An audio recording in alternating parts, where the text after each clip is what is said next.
She assisted in writing the law enforcement guidelines for the BPD and has trained the DA's office, several district courts, DCF, and other state agencies.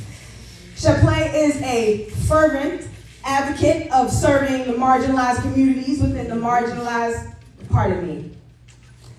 Shaplaie is a fervent advocate of serving the marginalized community within the marginalized community and has worked with cisgender boys, transgender, and non-binary youth who are at high risk and or victims of CSEC, commercial sexual exploitation of children. In 2021, Shaplaie Brooks collaborated with the Commission on a report exposing pervasive threats to safety, well-being, and permanency faced by LGBTQ and, importantly, QTB, IPOC, QT BIPOC youth in the city child welfare system and providing critical recommendations to the Department of Children and Family.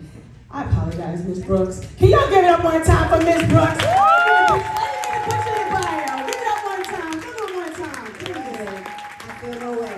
I ain't worried. I feel no way. All right. Okay, this cooperated for the tall one. Let's see. Oh, no, I got this. Okay, okay.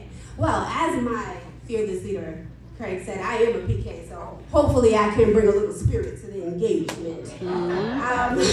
But this is beautiful. This is a beautiful, beautiful sight to see, as everybody has already said. And thank you for having me, and thank you for asking this of me.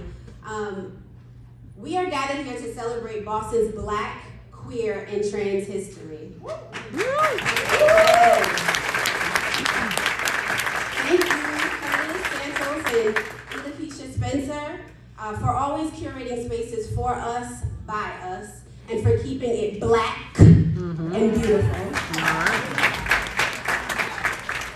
Most often, I can be found advocating, regulating, and sometimes demanding government officials, policymakers, and 20 state agencies to fill the gaps in service provision on behalf of LGBTQ youth.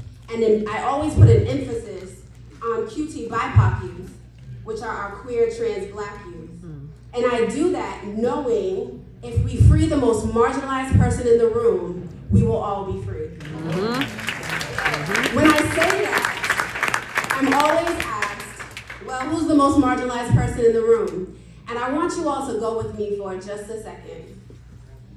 It is your Black trans girl who has an IQ below 70, who was met with mental health challenges and no educational advocacy.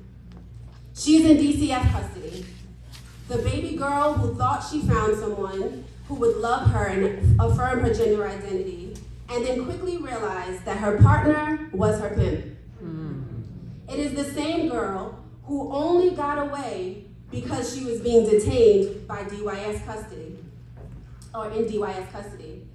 But they put her in a cisgender boys setting. It is this baby girl whose worker is able to find a community organization through an event that Blue put together, and finally she thinks that she's on the right track. She is the Black trans girl who begins consultation for gender-affirming hormones because it's way too late for blockers. She is so excited on her 18th birthday to be out of DYS custody, only to find out that DCF dropped her, and she can't find her worker. She was hoping that they would one day find a place for her to stay. She is now the Black trans girl with no life skills.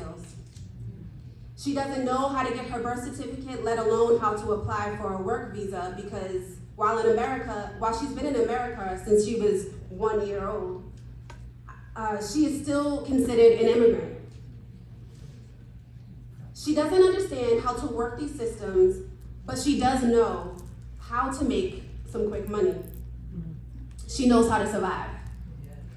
The most marginalized person in the room is the Black and trans product of multi-system failure. So where can she find hope, pride, and community?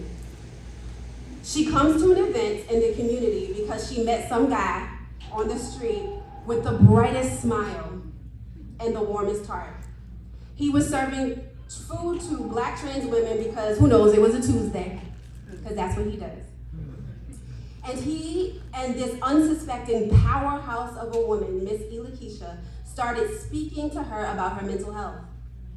He invites her to an event that he's putting on for the Black queer community, and as she arrives, she meets the women that set the trends. She meets elder trans Black women, and she sees that she can live beyond 35. She meets queer she's and hers, and hims and theys and thems and these or thems. She meets them, and they are all community activists with lived experience. That guy, Curtis Santos, that she met while he was feeding the community, introduced her to an immigration attorney doing pro bono work and offered to file paperwork for her visa. She is introduced to community leaders with access to gender-affirming items. She meets educators that speak to her about getting a high school diploma and the path to becoming a stylist. She meets housing coordinators, and they help her get food stamps, and she receives a voucher through the Department of Mental Health. And now, she's on a medication regimen. She even met some lady from the Commission on LGBTQ Youth that told her that she works to create system change so that the systems that failed her eventually can't do it to anyone else. So as we sit here in a room full of somebodies, I want you to notice something. The landscape is changing. Yes. Black LGBTQ leaders are poised, positioned, and armed to engage in battle for our people. All right.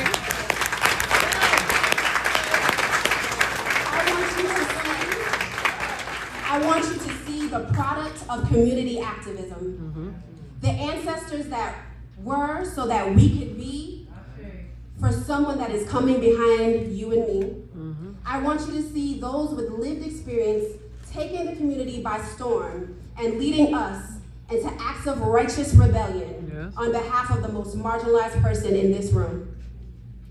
I want you to take a look around because she may be sitting next to you. You may have passed her as you entered the building. She's in your classrooms and in your community programs. Today, as we look at our history, I ask that you let it enrage you in order to empower you. Let it enrage you so much that you turn that passion into action. Into action at the polls, at community and school board meetings, at rallies to support bills like Raise the Age, a bill that raises the age of adult attention to 18 for nonviolent crimes, for the Healthy Youth Act that provides students with medically accurate and inclusive sex education. I want you to activate for educated diversity that diversifies the teacher pipeline to provide us with representation and gives us room to educate our babies. I want you to think about the Massachusetts Parentage Act that creates an equitable path to parentage for LGBTQ families, and specifically to de facto parents, those loved ones in the community that take care of our LGBTQ babies so that they aren't trapped in the system. Or the Foster Care Review Board, so that we can have true oversight of DCF. These are bills that affect us all.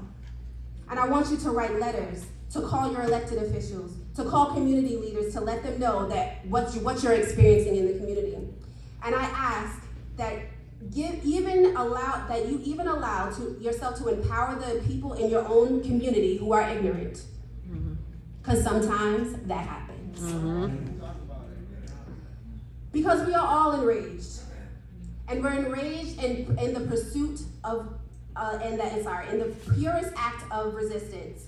Freedom for those with the most to combat, yet are armed with the least. The marginalized community within our marginalized community. That is the work to protect Black trans women and girls. Those are the most marginalized among us. If we free her, everyone else will be free. Thank you all for coming.